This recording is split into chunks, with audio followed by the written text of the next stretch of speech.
Ok. Et action.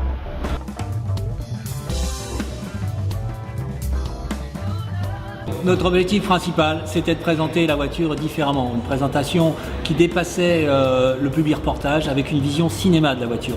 On voulait, à travers une histoire, raconter une histoire pour présenter les bénéfices de cette voiture et que chacun puisse intégrer et participer à cette histoire. Le projet C4 Positive Power est venu, pour nous, on a été contacté au mois d'octobre, tout début octobre je crois, pour le projet. On a commencé à nous parler, etc.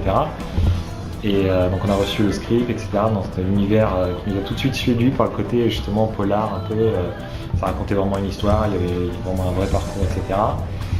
Et après très vite on a eu des conversations avec Full Six, avec un peu tout le monde sur comment vraiment traiter le film, quelle va être l'approche, etc. Alors 4 sur 2, 5e. Et du coup, avec l'agence, on s'est dit, on va créer un système qui soit ce qu'on a appelé le productelling. C'est-à-dire quelque chose qui soit un hymne aux produits, mais qui soit tout intégré dans une histoire. Donc on a construit une histoire autour de ses caractéristiques, de ses points forts.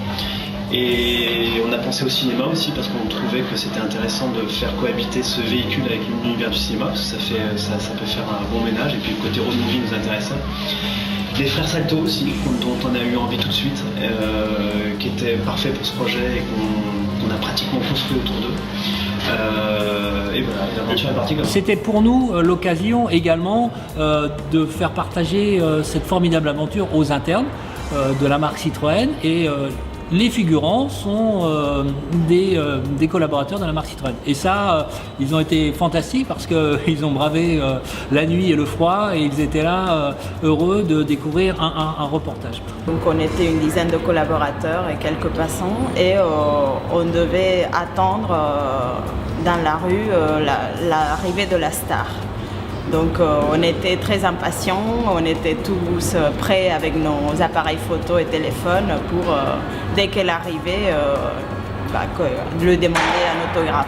Donc, On a tout de suite pensé au film de Guy Ritchie, à Ocean's Eleven, à tout cet univers, surtout qu'il y avait cette chanteuse rock dans le film. Donc on a dit tout de suite qu'il faut que le film soit ultra rock, c'est-à-dire même dans les choix de casting.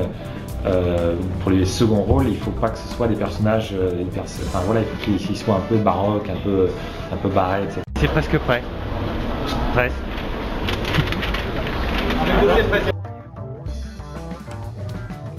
Bon, il y avait une des caractéristiques du voile qui était très rigolote, qui était étonnez-nous, faites un truc qui n'a jamais été fait.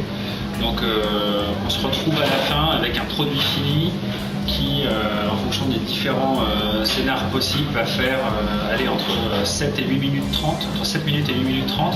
Donc quand on parle d'expérience immersive, ça fait tout de suite un peu blabla, mais quelque part, un internaute qui prendrait l'histoire par un certain côté sera exposé pendant 8 minutes 30 à la voiture, il la verra évoluer sous différents angles dans la ville, en situation de conduite. On voit énormément la planche de bord qui est hyper impressionnante, et puis on se rend compte aussi des différents attributs. Ah bon.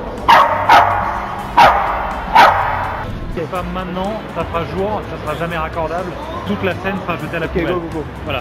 60 plans en 2 jours et demi, il faut les rentrer et c'est pas facile. Donc il y a eu beaucoup de pression, en plus de tournage de nuit, donc tout le monde est un peu jet lag, décalé en vrac. Lorsque les autres, l'équipe allait se coucher, nous il fallait qu'on se fasse des points avec la prod pour réussir à ce que le tournage du soir marche et puis après celui-là à ce que le tournage du lendemain marche.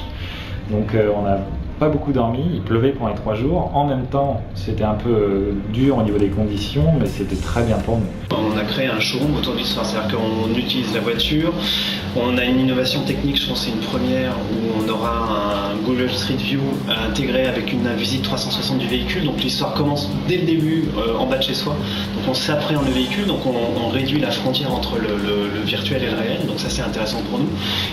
Un petit tour de matin bizarre. C'est bien, à droite c'est vachement bien parce que ça donne un peu un petit côté flair anamorphique. J'aime bien à droite ce que ça fait là, les petits flairs anamorphiques. À gauche je suis pas sûr.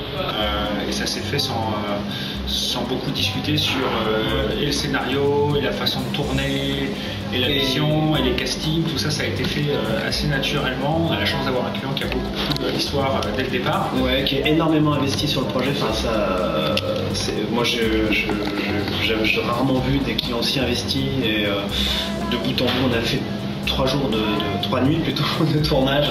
Il était là, il y a une vraie implication, un accompagnement, une aide, quelqu'un qui comprend bien aussi le digital. Donc nous, ça a été une force qu'on a essayé d'exploiter parce que c'est quand même notre zone, le digital est une spécialité, mais on a en face de nous un client qui a un vrai interlocuteur et qui fait rebondir la balle de plus en plus haut. Donc c'est un bon point pour nous. Et puis on espère un bon point pour ces 4. c'est comme ça qui compte. Voilà, puis maintenant, la fin. Thanks for the ride. Nice car.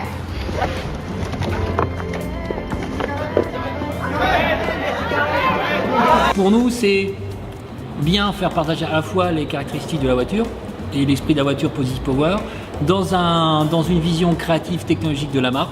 Tout ça, c'est ce film fantastique, interactif, et c'est une première pour la marque Citroën.